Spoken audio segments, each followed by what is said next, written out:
আসসালামু আলাইকুম। কিছু কথা বলে আজকে ভিডিওটি শুরু করলাম। কথাগুলো হচ্ছে সবার ভিডিওতে এটা হয় যে যতটুকু ভিউ হয় ততটা লাইক কমেন্ট পড়ে না, অথবা যতটা কমেন্ট পড়ে ততটা লাইক পড়ে না। তো কিন্তু লাইক দেওয়া আসলে খুবই সোজা, বাট কমেন্ট করতে আমার অথবা আপনাদের একটু সময় লাগে, অথবা একটু ভিডিও দেখে কমেন্ট দিতে হয়। তো কমেন্ট দিলে আসলে সেটা সবারই ভালো লাগে, ভিডিও দিতে আগ্রহী করে তোলে। বাট লাইকটাও কিন্তু আরও জরুরি বেশি, কারণ একটা লাইক হচ্ছে ভিডিওটাকে আরও 10 জনের কাছে পৌঁছে দেয়। তো এটা হয়, কিন্তু আমি কিছুদিন যাবৎ খেয়াল করছি যে আসলে ভিডিওতে যতটা কমেন্ট পড়ে সেটা আমি আমার ভিডিওর কথাই বলবো এখন, যতটা কমেন্ট পড়ে ততটা লাইক হয় না। তো যেমন গতকালকে যে ভিডিওটা আমি দিয়েছি আমার বাবুর সুজির রেসিপি একটা দিয়ে, তো সেটার মধ্যে আমার প্রিয় আপুরা, আমার শুভাকাঙ্ক্ষী আপুরা হচ্ছে কমেন্ট করেছেন 6 জন, কিন্তু আমার লাইক আছে হচ্ছে 3টা, আর ভিউ হয়েছে 60টার মতো। তো কিছুক্ষণ আগেই আমি ওয়াইটি স্টুডিওতে ঢুকে আমি একটা স্ক্রিনশট নেই, তো সেটাই আমি অ্যাড করব, তো দেখলে বুঝতে পারবেন। এই তো দেখেন, এখানে হচ্ছে 7 ভিউজ, 3 লাইক এবং 14 কমেন্টস। তো 14 বলতে আমার 6টা কমেন্ট, 6টা না 8টা কমেন্ট পড়েছে। একজন আপু আমার 3টা কমেন্ট করেছে, আর আমি হচ্ছে রিপ্লাই দিয়েছিলাম। আর ভিউ ডিউরেশন হচ্ছে 2.2। আসলে অনেকে আছে এরকম যে হয়তো কমেন্ট করেছে, এরপরে হয়তো বা হুট করে বের হয়ে গিয়েছে, লাইক দিতে ভুলে যায়। তো আমার ক্ষেত্রে হয়তো বা এটা হয়েছে যে ভুলে গিয়েছে। তো আমি ছবিটা অ্যাড করেছি যে যেন আমি কথাটা যে বলছি সেটা যেন যারা দেখবে তারা যেন বিশ্বাস করে যে আসলে হ্যাঁ, অনেকে আছে এরকম লাইক দেয় না। সেজন্য কেউ মনে কষ্ট নেবেন না, কথাগুলো আসলে সবার উদ্দেশ্যেই বলা, কারণ এরকম অনেকেই বলে যে কমেন্ট করে বেশি বাট লাইক দেয় না। তো সেই জন্য আমিও এখন কথাটা বিশ্বাস হলো যে আসলে ঠিকই দেয় না, বলতে ভুলে যায়। সেটাই আসলে আমরা অনেকে আছি যে ভিডিও তাড়াতাড়ি দেখার জন্য কয়েক সেকেন্ডের মধ্যেই 10-12 মিনিটের ভিডিও শেষ করে ফেলি। এতে করে আমরা যার ভিডিও দেখছি তাকে ওয়াচ টাইম দেওয়া হয় না। আর অন্যভাবে টেনে দেখার মতো আরেকটা অপশন হচ্ছে স্ক্রিনে চাপ দিয়ে ধরে রাখলে 2x স্পিডে যেই ভিডিও দেখা যায় ওভাবে দেখা যায়, কারণ এতে করে হচ্ছে ভিডিও স্কিপ করার কোনো সুযোগ নেই, কথাও স্কিপ করার কোনো সুযোগ নেই, কথাটা জাস্ট একটু তাড়াতাড়ি চলে। এটাই হচ্ছে পার্থক্য আমার জানা মতে। তো আপনারা যদি জেনে থাকেন এই ব্যাপারে কিছু আমাকে জানাবেন প্লিজ। আর লাইক নিয়ে আরেকটা কথা বলি, অনেকে আছে যে ভিডিওটা আসলে শুরু করেই 1 মিনিট যেতে না যেতেই আমরা লাইক দিয়ে দিই, কিন্তু ইউটিউব অ্যালগোরিদম হচ্ছে ওই লাইক কেটে নেয়। কারণ ইউটিউব অ্যালগোরিদম হচ্ছে রোবট, তো ওরা বুঝে যে একটা ভিডিও দেখে লাইক দেওয়ার জন্য আমাকে কয়েক মিনিট আগে ভিডিওটা দেখতে হবে। তো দেখলে আমার হচ্ছে লাইক দেওয়াটা হচ্ছে ওরা অ্যাকসেপ্ট করবে। বাট যদি আমি প্রথম ধরেই লাইক দিয়ে দিই তখন নাকি ইউটিউব অ্যালগোরিদম এটা কাউন্ট করে না, এটা হচ্ছে লাইকটাকে নিজে নিজেই কেটে দেয়। তো এই কথাটা আমি জেনেছি হচ্ছে টেক চ্যানেল দেখে।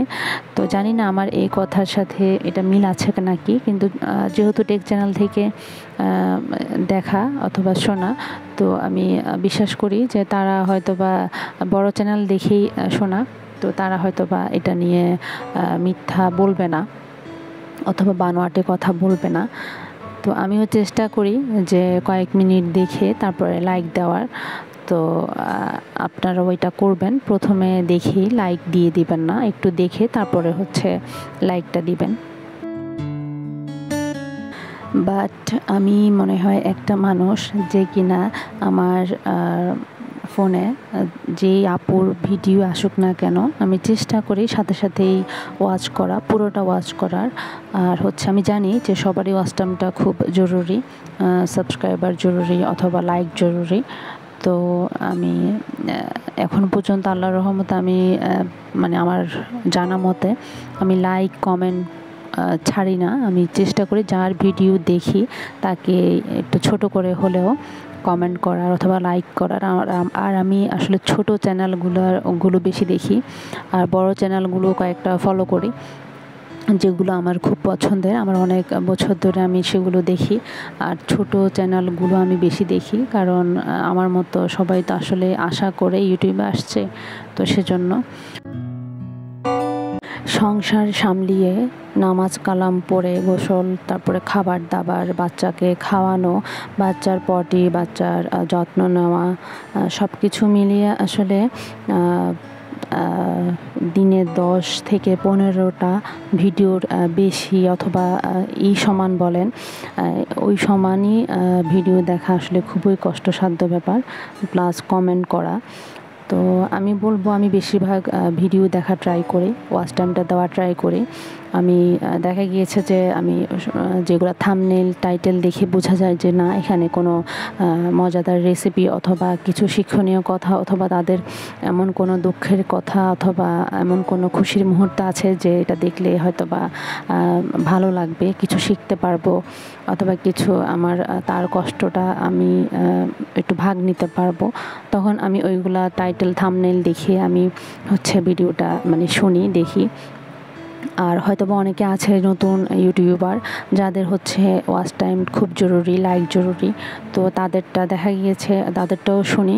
আর মাঝে মধ্যে এটা হয় যে আমি শুনতে আমি লাউড দিতে পারছি না, আমি বেবিকে ঘুম পাড়াতে আসছি, অথবা আমি কিচেন রুমে কাজ করব, নামাজ পড়বো, তখন আমি হয়তোবা তার ভিডিওটা অনে রাখতে পারবো, বাট আমি আওয়াজ দিতে পারবো না। তখন আমি কি করি, সাউন্ডটাকে আমি লো করে আমি রেখে দিই। তো দেখা যায় যে ওয়াচ টাইমটা তো তার দিকে যায়। আর আমার বেবি ঘুমাচ্ছে, এখন আমি সাউন্ড দিতে পারবো না, তখন আমি জিনিসটা লো করে রেখে দিই। আর ভিডিওটা দেখলে আমি দেখি, কিন্তু সাউন্ডটা আমি শুনতে পারি না, কারণ আমার বেবির জন্য, অথবা আমি কোনো কাজে থাকলে তো আমি কিচেন রুমেও নিয়ে যাই ফোন, কিচেন রুম, অথবা আমি যখন একটু মাথা আশ্রাই অথবা রুমের মধ্যে কোনো কাজ করি, তখন চেষ্টা করি ভিডিও অন করে রাখার।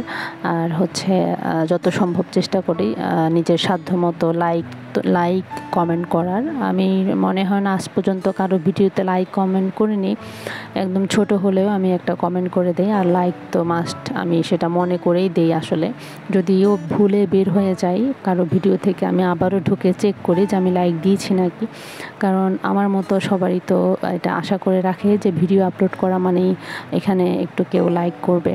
তো আসলে লাইক দিতে আসলে বেশি সময় লাগে না, কিন্তু কমেন্ট করতে সময় লাগে বেশি। যাক, অনেক কথা বলে ফেললাম, এবার মূল ভিডিওতে আসি। মূল ভিডিও আমার অনেকখানি শেষ হয়ে গিয়েছে। এখানে আমি বানাচ্ছি বিটরুটের রুটি অথবা পরোটা। আর বিটরুটের রুটি পরোটা বলতে আমি বুঝিয়েছি যে আমি যেহেতু শ্রম দিবস, আমার হাজব্যান্ড বাসায়, আর আমার ভাসুর আর যা গিয়েছে বাপের বাড়িতে, আমার জায়ের বাপের বাড়িতে বেড়াতে গিয়েছে, আমার ভাসুর নিয়ে গিয়েছে দুপুরের আগে দিয়ে। তো ওই দিন বাসার মধ্যে আমার হাজব্যান্ড ছিল, আর সবাই ছিল, শুধু ওনারা দুজন বাদে। তো হাজব্যান্ড ইচ্ছে প্রকাশ করেছে যে সে পরোটা খাবে চা দিয়ে, তো সেজন্য বানানো। আর ফ্রিজের ডিপের মধ্যে গ্রেট করা বিটরুট ছিল, তো বিটরুটটা ইউজ করার একটা বুদ্ধি পেলাম যে আটার মধ্যে, আমি ভিডিও দেখেছিলাম এর আগে, তো ওই ভিডিও থেকে অনুপ্রাণিত হয়ে এটা বানিয়েছি, যে আটার পানির মধ্যে একটু বিটরুটের কালার দিয়ে আটাটাকে লাল করে তারপরে বানানো। এতে বিটরুটের যে পুষ্টি ওইটাও গেল, আর রুটিও খাওয়া হলো। তো আমরা এমনিতে বিটরুটের জুস করে খাই অথবা বিটরুট ভাজি করে খাই, তো এটা রুটিটা বানানো ফার্স্ট টাইম। তো আমি গ্রেট করা বিটরুটটাকে আমি পানির মধ্যে দিয়ে তেল আর লবণ দিয়ে ভালো করে বলক তুলে নিয়েছি। দেন আমি আটা দিয়ে কাই করে নিয়েছি, এটাকে ডোরো বলো, আমরা কাইও বলি, ডোরো বলি। তো দেন আমি বেলে নিয়েছি, আর পরে আমার শাশুড়ি এসে আমাকে হেল্প করেছিল বানাতে। তো দেন খেয়ে নিচ্ছিলাম। আর এখানে আলু ভর্তা খেতে চেয়েছে আমার হাজব্যান্ড, দেন ওই আলু ভর্তা বসিয়েছে। তো পেঁয়াজ টেয়াজ দিয়ে পরে মাখানো হয়েছে। চা দিয়ে পরোটা দিয়ে এটা আমার হচ্ছে পছন্দের খাবারের মধ্যে একটি। আমি এই জিনিসটা সবসময় খাওয়া হয় না, কারণ অনেক গ্যাসের সমস্যা হয় এটা খেলে। বাট যখন পরোটা থাকে তখন আমার দুধ চা খেতে খুব ইচ্ছে করে, তখন হচ্ছে এরকম চুবিয়ে চুবিয়ে খাই।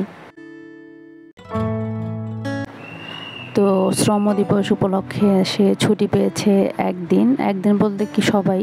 বৃহস্পতিবার ছিল শ্রম দিবস, আর দেন শুক্রবার তো ছুটি। তো আমার হাজব্যান্ডের আবার শনিবার অফ ডে ছিল অফিস, তো শনিবার পর্যন্ত তার 3 দিন ছুটি। 3 দিনে আমি বলবো তার আমি ওয়েট গেইন করে দিয়েছি ইনশাল্লাহ, মাশাল্লাহ। কারণ তার আবদার আমি মানে এই 3 দিনই বিকেলের নাস্তায় তার আবদারগুলো পূরণ করার চেষ্টা করেছি। তো সেও খুব হ্যাপি ছিল। তো যাক, হ্যাপি থাকা দিয়ে কথা, আল্লাহ যেন হ্যাপি রাখে সব সময়, খুশি রাখে সব সময়, সেটাই হচ্ছে কামনা। তো সেজন্য বললাম যে আসলে তার ওয়েট যেহেতু গেইন করেছি, তাহলে সেটা বুঝতে হবে যে সেটা পুরুষ শ্রম দিবসের অফ ডে গিয়েছে, বাট মহিলা শ্রম দিবসের কোনো দিবসও নেই, আর মহিলাদের কোনো অফ ডেও নেই। মহিলাদের আসলে কাজের উপরেই থাকতে হয় সারাক্ষণ। আমার যা থাকলে যা হেল্প করে, বাট যেহেতু যা বেড়াতে গিয়েছে সেহেতু আমার শাশুড়ি আমাকে অনেক হেল্প করেছে। দুধ চা আর আলু ভর্তা দিয়ে পরোটা খেয়েছে। তারপরে আমার কিচেন রুমের কাজ ছিল, আমার হচ্ছে মাছ ফ্রাই করে রেখেছিলাম পরের দিনের জন্য।